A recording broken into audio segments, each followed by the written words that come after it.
welcome to the deep dive. So imagine this, a brilliant surgeon, right? Totally dedicated. And there's this amazing new medical tech. Proven results, saves money. Sounds great.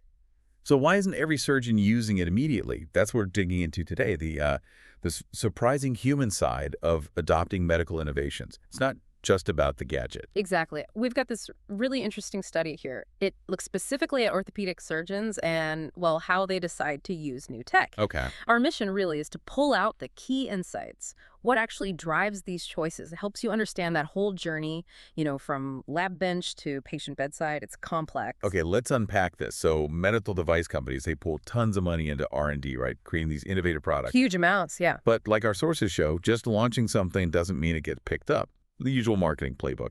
It often misses something important when it comes to surgeons. Precisely.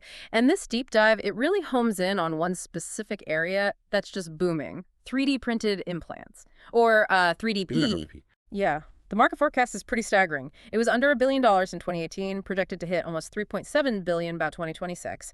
That kind of growth tells you something. And it feels like it should be exploding because the benefits are just, wow. You've got lower medical costs. Surgeons can plan better. Customized implants for each patient, smoother workflow in the OR. And the big one, better clinical results, like better bone fusion rates, things like that. So, okay, all these obvious wins. What actually gets a surgeon to say, yes, I'm using this? Well, to figure that out, this study used a framework called the Technology Acceptance Model 2. TAM2 for short. TAM. Yeah. Think of it like a reliable map people use to predict if someone will actually use new tech. It looks at how useful they think it is, how easy it is to use, and crucially, social factors. Social factors. Interesting. Definitely. So they used this map, TAM2, and surveyed 100 spine surgeons to find out what really motivates them. Okay, so the tech's compelling on paper. What did the study actually find were the main drivers in a surgeon's head?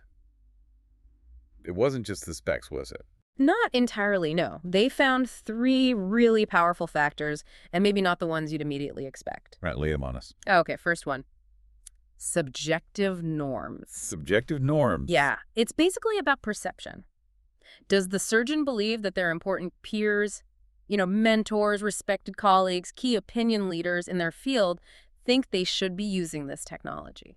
So it's about the social network, like what they're hearing at conferences or from people they trained with. Exactly that. That social pressure, or maybe encouragement, heavily influences how useful they perceive the tech to be and if they intend to adopt it. So it's not just, I think this is good, it's people I respect think I should think this is good. Could, like, one influential surgeon bad-mouthing it really hurt adoption? Oh, absolutely. That social influence is huge. Okay, second key factor, image. Image, like how they look. Well, sort of. It's Right. about professional standing. For surgeons, using a novel technology, especially one that leads to provably better outcomes, can really boost their reputation. Right, makes them look cutting edge. Exactly. It can enhance their status, maybe attract more complex or interesting cases. It differentiates them. That's fascinating. The image is so high up. Is it just ego, or does it translate into real career benefits? I think it's both, honestly. Reputation is currency, right? It brings patients, research opportunities, speaking gigs. And the third big predictor they found is the Technology Readiness Index, or TII. TRI. Tech readiness. What's that? It's essentially a measure of the surgeon's individual orientation towards technology.